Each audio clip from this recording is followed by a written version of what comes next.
मैं doctor Manoji Rai, associate professor, TS college Hisua, Nawada. आज दिनांक 28 जुलाई 2020 को स्नातक तृतीय खंड हिंदी प्रतिष्ठा के विद्यार्थियों को अलंकारों के लक्षण और उदाहरण बताने जा रहा हूँ। कल मैंने कुछ अलंकारों के लक्षण और उदाहरण बताया था। आज उनके बाद शेष अलंकारों के लक्षण और उदाहरण बताने जा रहा हूँ। एक अलंकार है उत्प्रेक्षा। उत्प्रेक्षा शब्द बना है उत जोड़ प्रेक्षा से, यानी विशेष रूप से देखना। प्रेक्षा का अर्थ होता है देखना, प्रेक्षण उसी से बना है पेखना। अवधी भाषा में पेखीय शब्द का प्रयोग हुआ है, वह प्रेक्षण से ही बना है।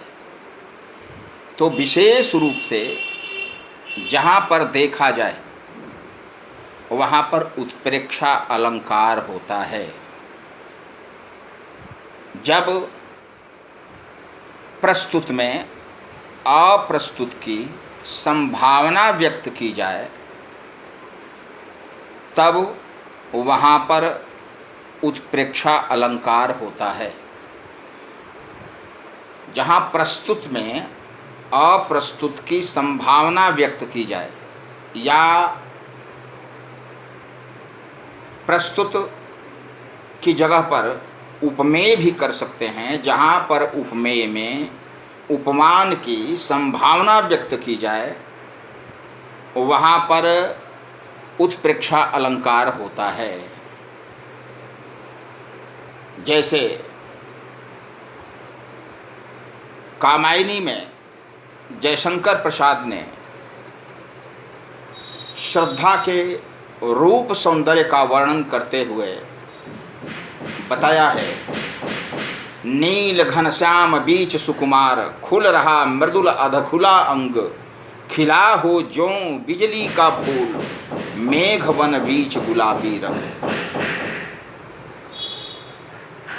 चूंकि श्रद्धा गौर वर्णा है और उसने नीले मेष के बालों वाले मृगशाला को पहन लिया है, उसकी खाल को पहना है, उसका शरीर अधखुला है, पूरा ढका नहीं है।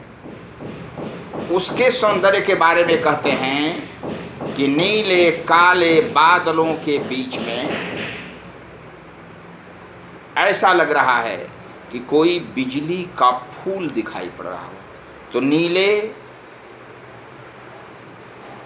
काले बादलों के बीच में जो उसका मुख है वह बिजली के फूल के समान दिखाई पड़ता है। यह विशेष कल्पना की गई है, विशेष रूप से देखा गया है, इसलिए यहाँ पर उत्प्रेक्षा अलंकार है। उत्प्रेक्षा अलंकार में मनु, जनु, जानो, जिमे इत्यादि का प्रयोग होता है। और यदि ऐसे शब्द प्रयुक्त होते हैं तब वहाँ उत्प्रेक्षा अलंकार माना जाता है। जिमे अमोघ रघुपति के बाना, एही भात चले हनुमाना, ऐसे ऐसे जब प्रयोग होते हैं जनु, मनु, मानो, जिमे, वहाँ पर उत्प्रेक्षा अलंकार प्रयुक्त होता है। इसलिए जयशंकर प्रसाद ने जो श्रद्धा का रूप वर्णित किया है, नील घनश्याम बीच सुकुमार, खुल रहा मृदुल अधखुला अंग, खिला हो जो बिजली का फूल, ये जों के चलते उसके बाद जो भी आया है वह उपमान का वर्णन है, अप्रस्तुत का वर्णन है। खिला हो जो बिजली का फूल, मेघ बन बीच गुलाबी रंग। काले बादलों के बीच में ऐसा लगता है कि बिजली का फूल खिला हुआ है, चूंकि उसने नीली भेड़ के चमड़े को वस्त्र के रूप में पहन लिया है और उसके बीच में उसका गौर वर्ण अध खुला है, वह दिखाई पड़ रहा है। ऐसा लग रहा है कि काले बादलों के बीच में बिजली का फूल खिला है। तो काले बादलों के बीच में बिजली का फूल खिलना, यह उत्प्रेक्षा अलंकार का परिणाम है। इस उत्प्रेक्षा अलंकार के परिणाम के चलते यहाँ पर उत्प्रेक्षा अलंकार का प्रयोग माना जाएगा। इस कारण विद्यार्थी यह ध्यान दें कि उत्प्रेक्षा अलंकार में प्रस्तुत में अप्रस्तुत की विशेष कल्पना की जाती है, या उपमेय में उपमान को विशेष रूप से प्रयुक्त किया जाता है, विशेष रूप से देखा जाता है, संभावना व्यक्त की जाती है। जहाँ पर उपमेय में उपमान की संभावना व्यक्त की जाए, वहाँ पर उत्प्रेक्षा अलंकार होगा। उत्प्रेक्षा यानी विशेष रूप से देखना। तो जहाँ पर संभावना व्यक्त की जाए उपमेय में उपमान की या प्रस्तुत में अप्रस्तुत की, तो उस संभावना के कारण वहाँ पर जो अलंकार होगा वह उत्प्रेक्षा अलंकार होगा। इस कारण जो मैंने उदाहरण बताया है श्रद्धा के स्वरूप का, जो कामायनी में वर्णित है, वहाँ पर उसके वर्णन के क्रम में उत्प्रेक्षा अलंकार का प्रयोग हुआ है। इसके बाद एक अलंकार है विरोधाभास। प्रत्येक अलंकार का वर्णन करते समय यह ध्यान देना चाहिए कि उसके अर्थ की प्रतीति होनी चाहिए। जब तक उस अलंकार के अर्थ की आप प्राप्ति नहीं करेंगे, स्पष्टीकरण नहीं हो सकता है। तो विरोधाभास अलंकार है। विरोधाभास शब्द बना है विरोध जोड़ आभास से, यानी विरोध आभासित होता है, लेकिन मूलतः अन्वय करने पर वह विरोध समाप्त हो जाता है। तो जहाँ पर अन्वय करने से विरोध समाप्त हो जाए लेकिन ऐसे विरोध की प्रतीति हो, वहाँ पर विरोधाभास अलंकार माना जाता है। विरोधाभास अलंकार में अन्वय के बाद विरोध समाप्त हो जाना चाहिए। यदि अन्वय के बाद भी विरोध रह ही जाता है, तब वहाँ विरोधाभास अलंकार नहीं माना जाएगा। यानी विरोधाभास का मतलब हुआ विरोध का आभासित होना, मूलतः विरोध न होना। जैसे बिहारी लाल का एक प्रसिद्ध दोहा है, जो जो बूढ़त श्याम रंग त्यों त्यो उज्ज्वल होए, या अनुरागी चित्त की गति समुझै नहीं कोय। यानी इस प्रेमी हृदय की बात को कोई समझता नहीं, उसकी चाल कैसी है इसको कोई समझता नहीं है। क्यों?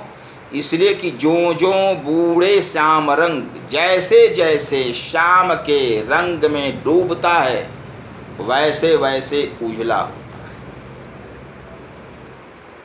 यहाँ पर कई स्थान पर विरोध है।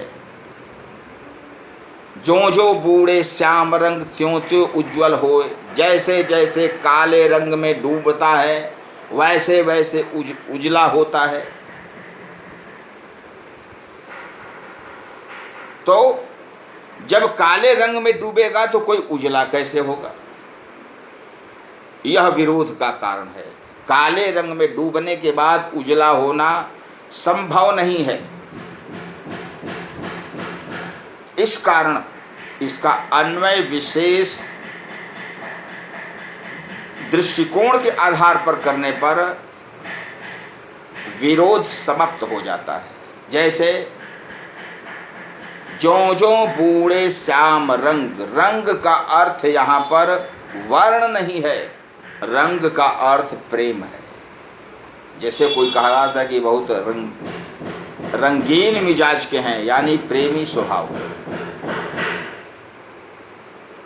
तो ज्यों ज्यों बूढ़े श्याम रंग, जैसे जैसे श्याम के प्रेम में डूबता है, तो रंग का अर्थ यहाँ पर वर्ण नहीं हुआ, प्रेम हो गया। जो जो बूढ़े श्याम रंग, और श्याम का अर्थ हो गया कृष्ण। श्याम का अर्थ काला नहीं, श्याम का अर्थ कृष्ण, जो देवता हैं, राधा वल्लभ हैं, उनको यदि ग्रहण किया जाए तो जो जो बूढ़े श्याम रंग, जैसे जैसे कृष्ण के प्रेम में डूबा जाता है, यानी उसकी प्राप्ति उस रस में मग्न होया जाता है, त्यों त्यों उज्ज्वल होए। तो वैसे वैसे जो हृदय है उज्ज्वल यानी पवित्र हो जाता है। उज्ज्वल का अर्थ यहाँ उजला नहीं है। हमारे विद्यार्थी ध्यान रखें, यहाँ पर उज्ज्वल का अर्थ उजला नहीं है, यहाँ पर उज्ज्वल का अर्थ पवित्र है।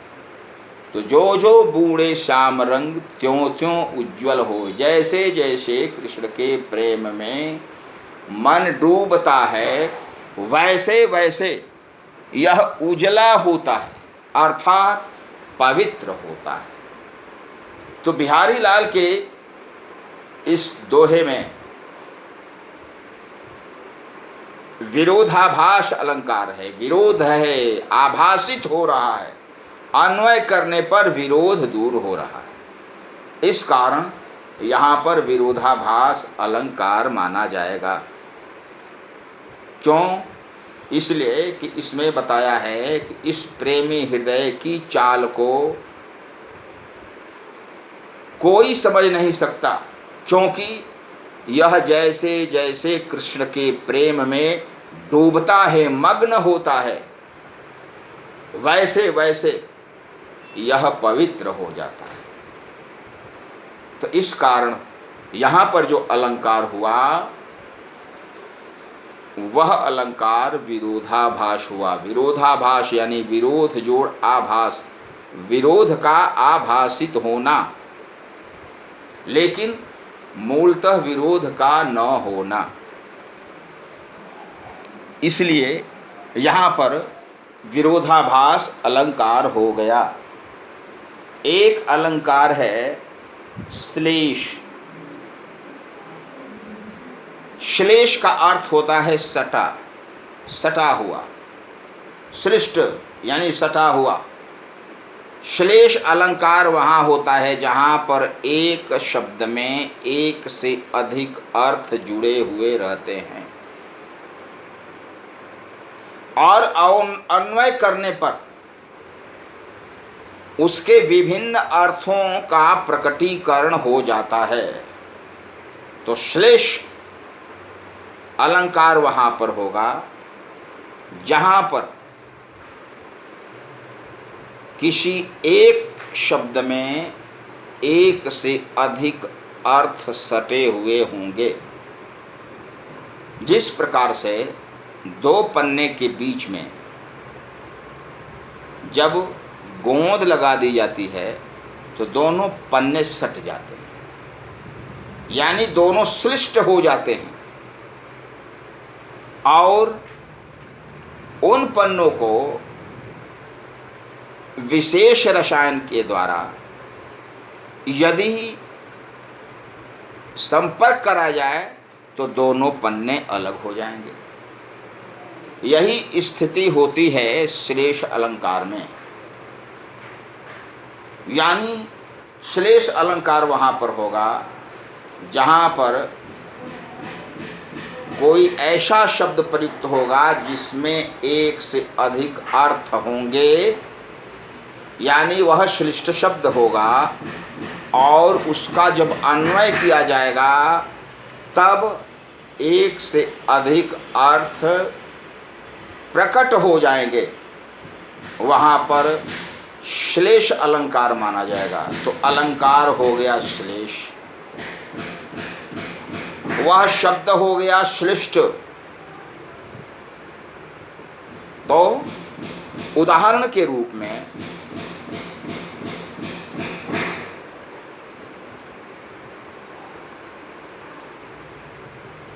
रहीम कवि का एक दोहा है,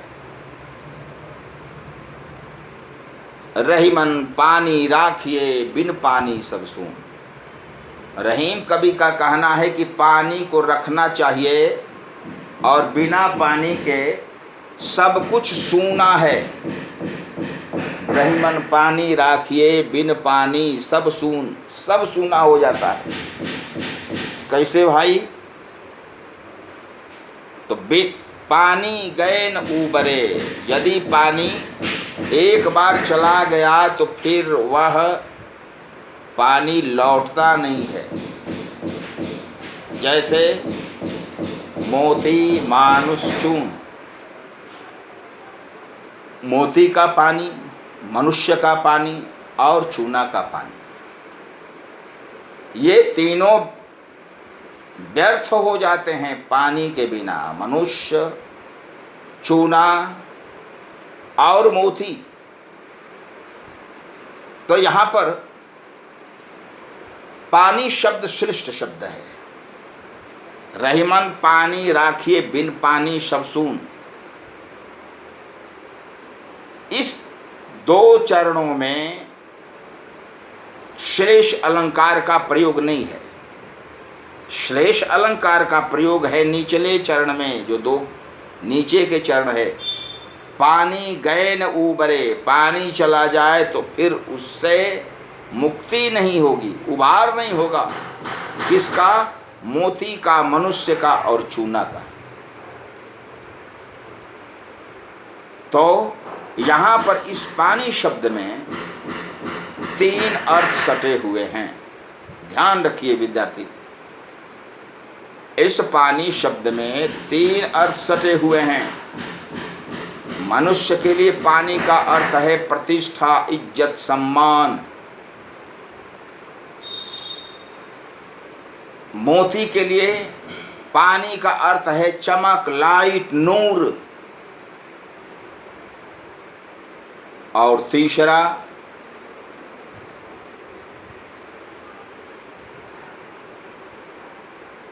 चूना के लिए पानी का अर्थ है जल। लोग जो सुरती खाते हैं वे चूना में बीच बीच में पानी डालते रहते हैं। यदि पानी नहीं डाला जाएगा, चूना सूख जाएगा तो भखरा हो जाएगा और उसका प्रयोग सुरती खाने वाले नहीं कर पाएंगे।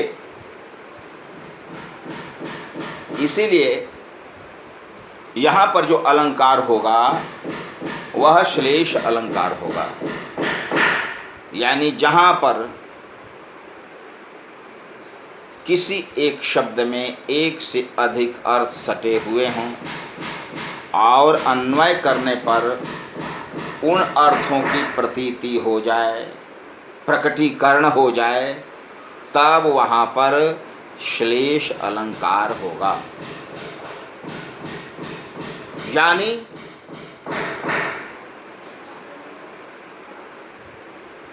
एक शब्द में एक से अधिक शब्दों का श्लिष्ट होना श्लेष अलंकार का मूल आधार होता है। श्लेष अलंकार के भी दो भेद हैं। पहला है भंगपद श्लेष और दूसरा है अभंगपद श्लेष। अभंगपद श्लेष में शब्द का तोड़ मरोड़ नहीं होता है, उसका संधि विच्छेद नहीं होता है। इस कारण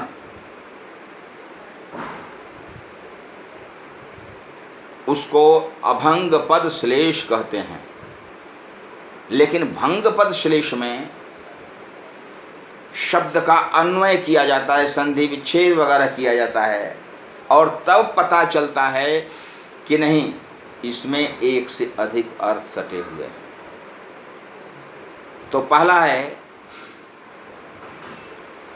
कि जिसमें शब्द सटे हुए नहीं, शब्द का संधि विच्छेद नहीं किया जा रहा है। जैसे एक बार भगवान श्री कृष्ण रात के अंधेरे में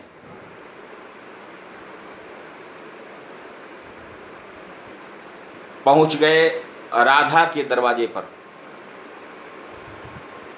दरवाजे को इन्होंने खटखटाया, राधा ने आवाज़ दी, रात का समय था।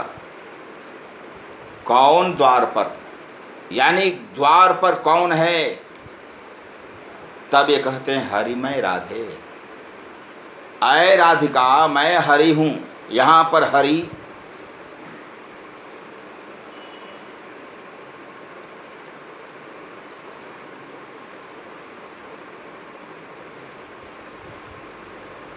जो है वह श्लिष्ट शब्द है, और श्लिष्ट शब्द होने के चलते हरि का अर्थ वानर भी होता है और हरि का अर्थ भगवान भी होता है।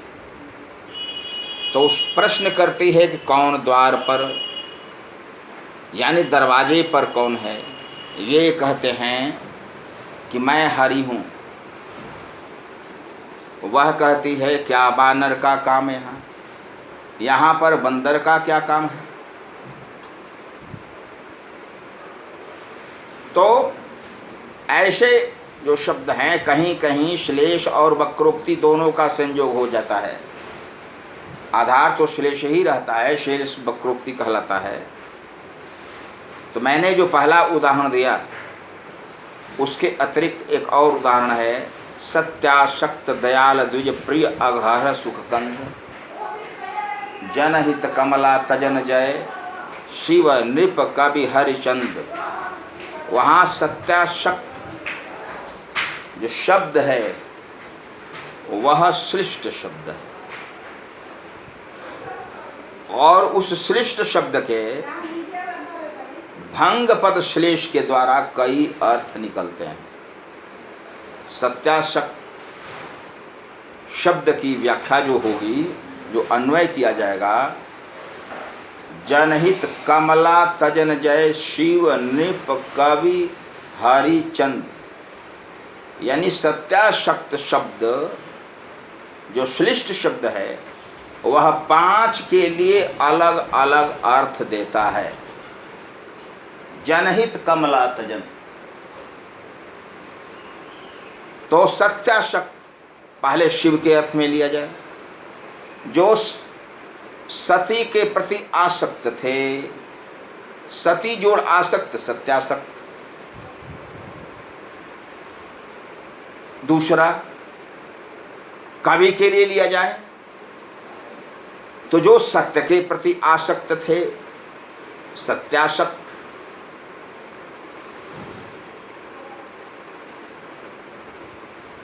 नृप यानी राजा, राजा हरिश्चंद्र के लिए किया जाए तो चंद्र टरे सूरज टरे टरे जगत व्यवहार पैदृ श्री हरिश्चंद्र का टरे न सत्य विचार। जो सत्य विचार है वही सत्याशक्त है, तो वह राजा के लिए भी होता है। हरि अर्थात भगवान विष्णु भी लक्ष्मी का परित्याग करते हैं आम जन के कल्याण के लिए। तो यहाँ पर भंगपद श्लेष के द्वारा एक से अधिक अर्थ निकाले जा रहे हैं, इसलिए यहाँ पर भंगपद श्लेष होगा। इसलिए हमारे विद्यार्थियों को यह ध्यान रखना चाहिए कि जब तक श्लिष्ट शब्द नहीं होगा श्लेष अलंकार नहीं हो सकता है। उसके लिए शब्द अपेक्षित होता है और वह शब्द होना चाहिए श्लिष्ट शब्द जिसमें एक से अधिक अर्थ सटे हुए हों और अन्वय करने से अर्थ की प्रतीति हो जाए। तो इसमें भी दो भेद हैं, एक अभंग पद श्लेष, दूसरा भंग पद श्लेष। तो अभी हमने जो उदाहरण दिया सत्यासक्त दयाल द्विज प्रिय अघहर सुखकंद जनहित कमला तजन जय शिव कवि शिव नृप कवि हरिश्चंद्र। तो इसके बाद एक अलंकार है वक्रोक्ति। वक्रोक्ति यानी टेढ़ा कथन। वक्र का अर्थ होता है टेढ़ा, उक्ति का अर्थ होता है कथन। जहाँ पर टेढ़ा कथन हो वहाँ पर वक्रोक्ति अलंकार होगा। इसका लक्षण है जहाँ पर वक्ता के अभिप्रेत अर्थ से भिन्न श्रोता स्वर विकार यानी काकू या श्लेष के आधार पर अन्य ग्रहण कर ले, वहाँ पर वक्रोक्ति अलंकार होगा। तो वक्रोक्ति अलंकार का अर्थ हुआ वक्र जोड़ उक्ति अर्थात टेढ़ा कथन। तो जहाँ पर वक्ता के अभिप्रेत अर्थ यानी चाहे हुए अर्थ से भिन्न अर्थ श्रोता स्वर विकार यानी काकू, काकू यानी स्वर विकार, तो स्वर विकार या श्लेष के आधार पर अन्य अर्थ ग्रहण कर ले, वहाँ पर वक्रोक्ति अलंकार होगा। तो चूंकि वक्रोक्ति अलंकार के दो आधार हैं, एक है काकू यानी स्वर विकार और दूसरा है श्लेष। काकू के आधार पर भी अर्थ भिन्न हो जाता है और श्लिष्ट शब्द के आधार पर भी अर्थ भिन्न हो जाता है। जैसे मैंने जो बताया था पिछली बार कि एक बार राधिका के दरवाजे पर भगवान श्री कृष्ण रात के अंधेरे में पहुंच गए। दरवाजे को उन्होंने खटखटाया। राधिका उधर से प्रश्न करती है, कौन द्वार पर यानी दरवाजे पर कौन है? श्री कृष्ण बोलते हैं कि हरिमय राधे, ऐ राधे मैं हरि हूँ। तब वह कहती है, क्या बानर का काम यहाँ, यानी यहाँ पर बंदर की क्या आवश्यकता है कि हमारे दरवाजे पर आ गया। तो यहाँ पर जो वक्रोक्ति है वह श्लेष के आधार पर हुई है। हरि पद यहाँ पर श्लिष्ट है। हरि का अर्थ कृष्ण भी होगा और हरि का अर्थ वानर भी होता है। तो भगवान श्री कृष्ण ने राधा के प्रश्न का उत्तर देते हुए कहा कि मैं हरि हूँ। राधा ने परिहासवश कहा कि हरि का अर्थ वानर होता है, अर्थात हमारे यहाँ बानर की क्या आवश्यकता है, बानर क्यों आ गया, क्या बानर का काम है, यहाँ पर काम क्या है बानर का। श्री कृष्ण कुछ लज्जित हो जाते हैं, फिर कहते हैं हरिमय राधे, अय राधे मैं हरि हूँ, अर्थात भगवान कृष्ण हूँ। तब वह कहती है घनश्याम हुतौ कितहु बरसो, यदि आप काले बादल हैं तो आप कहीं जा कर के बरस दीजिए, यहाँ पर क्यों आए। तो यहाँ पर जो है वह वक्रोक्ति अलंकार प्रयुक्त हुआ है, लेकिन श्रेष्ठ शब्दों के आधार पर प्रयुक्त हुआ है, इसलिए यहाँ पर जो होगी वह श्लेष वक्रोक्ति होगी। अब इसके अतिरिक्त दूसरी वक्रोक्ति है काकु वक्रोक्ति, यानी जहाँ पर स्वर विकार के कारण वक्ता के अभिप्रेत अर्थ से या सामान्य अर्थ से भिन्न अर्थ श्रोता ग्रहण कर लेता है, तब वहाँ पर जो होगा वह काकु वक्रोक्ति अलंकार होगा। यानी जो सामान्य अर्थ है किसी का, उससे भिन्न अर्थ स्वर्ग विकार के आधार पर ग्रहण किया जाए, तब वहाँ पर जो होगा अलंकार वह काकु वक्रोक्ति अलंकार होगा। जैसे कोई व्यक्ति किसी थाने के सामने से जा रहा है, वहाँ पर कोई सिपाही उसके हाथ को पकड़ लेता है, कहता कि थाना में चलो।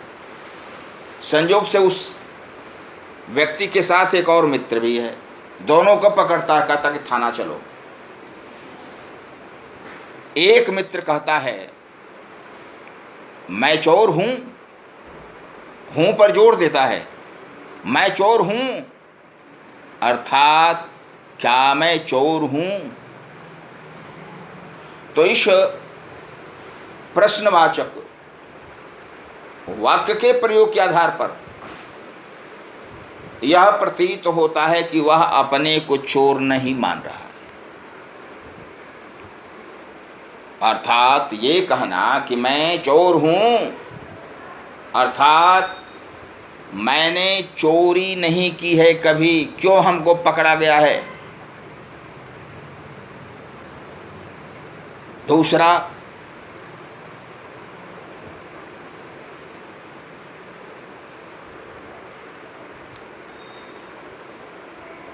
स्वर विकार के आधार पर ही दूसरा भी अर्थ लिया जाए तो देखा जाए, दूसरा मित्र कहता है कि मैं चोर हूँ, पहले ने भी कहा कि मैं चोर हूँ, दूसरे ने कहा कि मैं चोर हूँ, दोनों में अंतर है। पहले ने स्वर विकार के आधार पर उस वाक्य को प्रश्नवाचक बना दिया है, दूसरे ने उसे प्रश्नवाचक नहीं बनाया, भावनात्मक ही बनाया। उसने स्वीकार कर लिया कि मैं चोर हूं। पहले ने कहा कि मैं चोर हूं और दूसरे ने कहा कि मैं चोर हूं। दोनों में एक शब्द का अंतर नहीं है, लेकिन एक जगह स्वर विकार का प्रयोग है और दूसरी जगह स्वर विकार का प्रयोग नहीं है। तो जहाँ पर स्वर विकार के कारण अर्थ परिवर्तित हो जाए, वक्ता के अभिप्रेत अर्थ या सामान्य अर्थ से श्रोता दूसरा अर्थ ग्रहण कर ले, तब वहाँ पर जो होगी वह काकु वक्रोक्ति होगी। यानी काकु का अर्थ स्वर विकार काकली ध्वनि होती है कंठ से, मैं हूँ पर जोर दिया गया, तो यह वक्रोक्ति अलंकार हो गया। जैसे रामचंद्र जी जंगल जा रहे हैं, सीता भी जंगल जाने के लिए रामचंद्र जी के पास पहुंच जाती है। रामचंद्र जी बार बार कहते हैं कि तुम्हें जंगल नहीं जाना चाहिए, यहाँ पर सास ससुर की सेवा करो, जंगल में सिंह भालू इत्यादि हिंसक जानवर राक्षस भी रहते हैं, इसलिए तुझे जंगल नहीं जाना चाहिए। सीता जी उनके इस प्रश्न का जवाब उत्तर देती हैं, लेकिन उसमें भी प्रश्न भरा हुआ। वो कहती हैं, मैं सुकुमारी नाथ बन जोगू, यानी मैं सुकुमारी हूँ और आप जंगल के योग्य हैं, अर्थात मैं राजवधू हूँ तो आप भी राजपुत्र हैं, राजा के बेटे हैं, और इस दृष्टि से आपको भी जंगल नहीं जाना चाहिए। तुम ही उचित तप, आपके लिए उचित तपस्या चाहिए, और हमें मोकह भोगू, यानी भोग विलास चाहते हैं आप। जब पति कष्ट में रहे तो धर्म पत्नी वही है कि उस कष्ट में उसका साथ दे। सीता जी को लगता है कि जब राम जंगल जाएंगे तो हमारा इस अयोध्या में काम ही क्या रहेगा, और अपने पातिव्रत्य धर्म का पालन करते हुए जंगल जाने के लिए भगवान श्री राम के पास पहुंचती हैं। उसी समय का प्रसंग है, मैं सुकुमारी नाथ बन जोगू। जोगू में गू पर ज़्यादा ध्यान देना है, जोर देना है, प्रेशर देना है, और तब वह भाग जो वाक्य है वह भावात्मक से निषेधात्मक हो जाएगा। यानी मैं वन के योग्य हूँ तो आप, मैं वन के योग्य हूँ नहीं हूँ तो आप भी वन के योग्य नहीं हैं। मैं कोमली हूँ, कमनीया हूँ तो आप भी कमनीय हैं। कठोरता आप में भी नहीं, आप भी राजा के पुत्र हैं, मैं राजा की बेटी हूँ। दोनों में स्त्रीलिंग पुल्लिंग का अंतर है, लेकिन दोनों में ऐसा नहीं है कि जंगल जाने में बहुत आनंद की प्राप्ति होगी, दूसरे को कष्ट होगा। इसीलिए सीता जी यह कहती हैं कि मैं सुकुमारी नाथ बन जोगू, तुम्हें उचित तप मोकह भोगू। यदि काकू वक्रोक्ति का उदाहरण देखा जाए तो रामचरितमानस के लंका कांड में जो अंगद रावण दरबार आया है प्रसंग, उसमें काकू वक्रोक्ति का प्रयोग अधिक हुआ है। जैसे कहते हैं,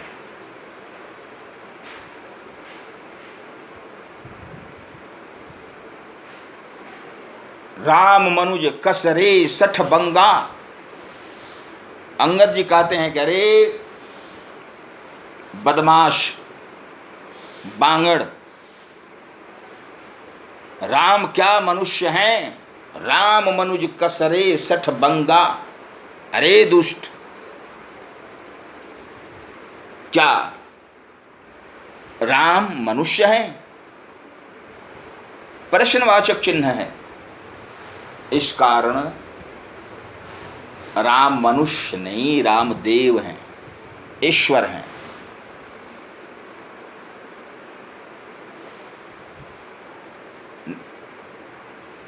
नदी कामधेनु पुनि गंगा। क्या गंगा एकमात्र नदी है?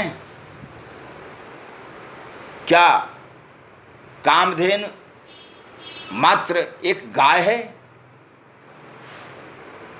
अर्थात यहाँ पर जो है वह यह बताया गया है काकू वक्रोक्ति के द्वारा कि नहीं, राम मनुष्य ही नहीं अपितु ईश्वर हैं। गंगा नदी नहीं अपितु देवताओं की नदी है। इस कारण यहाँ पर जो अलंकार होगा वह काकू वक्रोक्ति अलंकार होगा।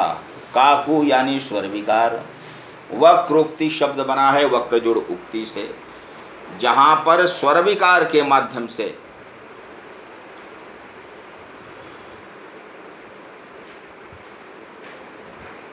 टेढ़ा कथन की कहा जाए, टेढ़ा कथन व्यक्त हो, तो वहाँ पर काकू वक्रोक्ति अलंकार होगा। इसलिए विद्यार्थियों को यह ध्यान देना चाहिए कि काकू वक्रोक्ति में स्वर विकार का ही वर्चस्व है। स्वर विकार के ही आधार पर उसके एक से अधिक अर्थ निकल जाते हैं, इसलिए इसको कहते हैं काकू वक्रोक्ति। यानी वक्रोक्ति तो है लेकिन स्वर विकार के आधार पर है, इसलिए इसे कहेंगे काकू वक्रोक्ति। तो हमारे विद्यार्थी यह ध्यान दें कि वक्रोक्ति अलंकार के दो भेद हुए, एक श्लेष वक्रोक्ति और दूसरा काकू वक्रोक्ति। श्लेष वक्रोक्ति सृष्ट शब्द की व्याख्या के आधार पर अभिव्यक्त होती है और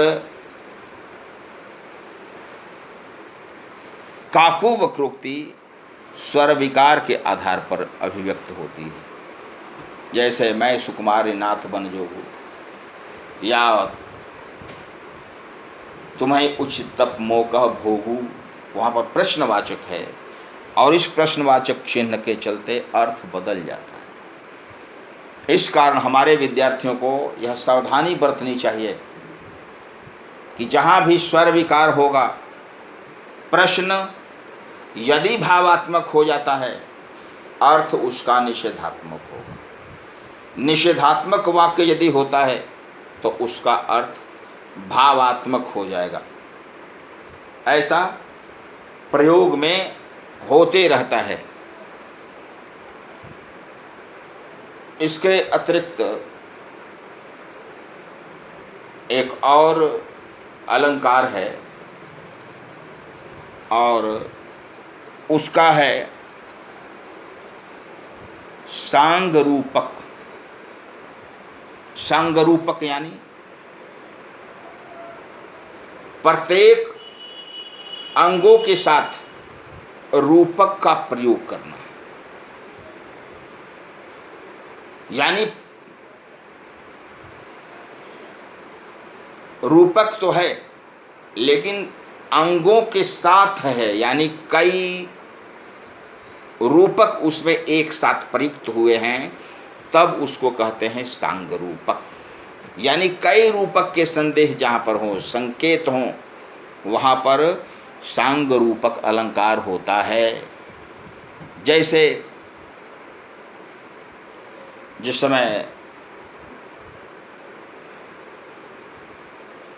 जनकपुर में धनुर्भंग प्रसंग का दृश्य रहता है, बहुत से धनुष तोड़ने के लिए उपस्थित राजा प्रयास करते हैं लेकिन धनुष नहीं टूटता है। उसी समय तुलसीदास ने सांग रूपक के माध्यम से एक दोहा लिखा है जो सांग रूपक का उदाहरण है। शंकर चाप जहाज, यानी शंकर का जो धनुष है, चाप यानी धनुष, वह क्या है? जहाज है, पानी वाला जहाज। सागर रघुबर बाहुबल, और भगवान श्री राम की बाहों का जो बल है वह अक्षय सागर है, समुद्र है।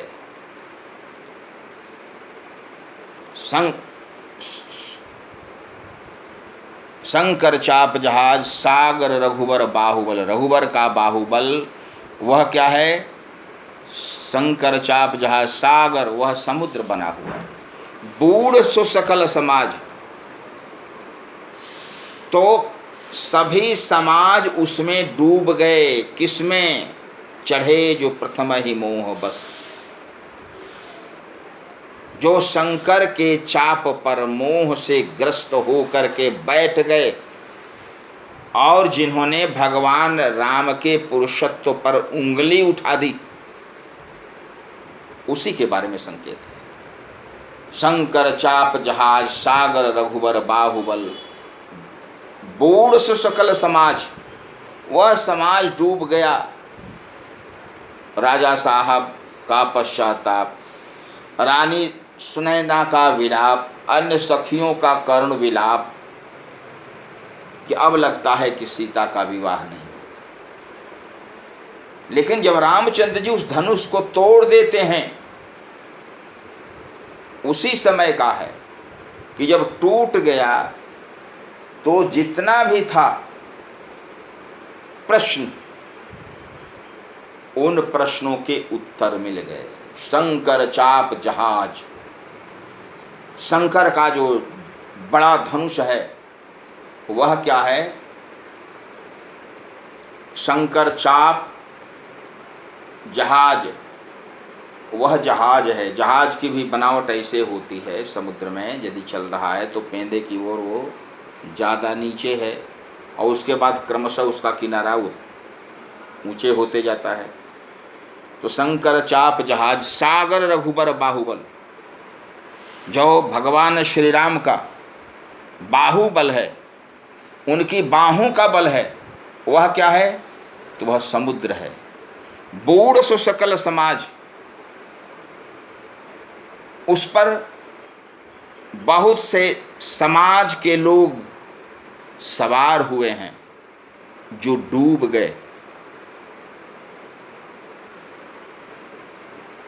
जैसे कुछ राजाओं का अहंकार था कि हम धनुष को तोड़ लेंगे, कुछ का था कि कुछ भी हो हम सीता का अपहरण कर लेंगे, राजा जनक यदि मदद करेंगे तो हम राम को मार करके सीता को छीन लेंगे।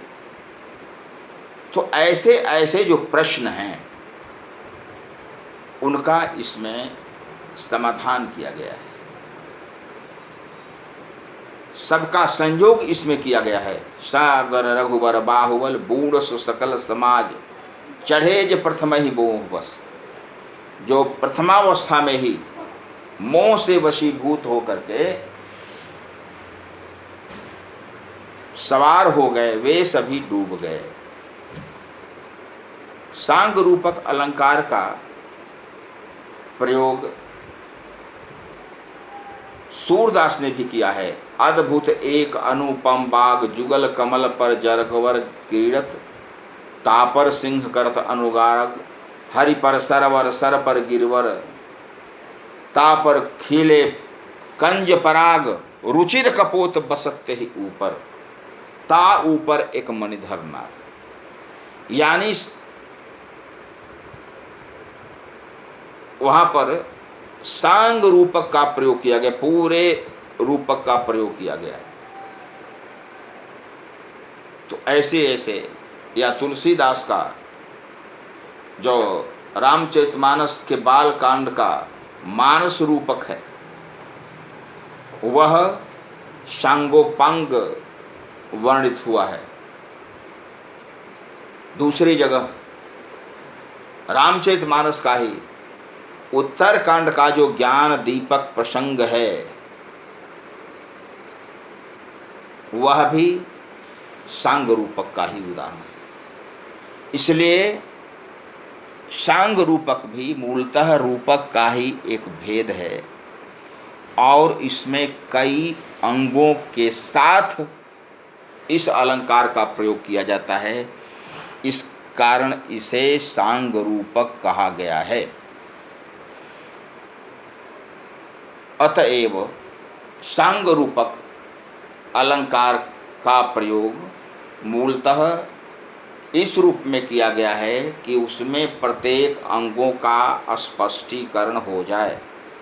तुलसीदास ने, सूरदास ने, खास करके मध्यकालीन संतों ने, कवियों ने विशिष्ट व्याख्या की है और उस विशिष्ट व्याख्या में रूपक का विशेष प्रयोग हुआ है और वह अंगों के साथ हुआ है, इसलिए उसको सांग रूपक कहते हैं। सांग रूपक यानी अंगों के साथ जिसका प्रयोग हो। तो आज मैं स्नातक तृतीय खंड के विद्यार्थियों को कतिपय अलंकारों के लक्षण और उदाहरण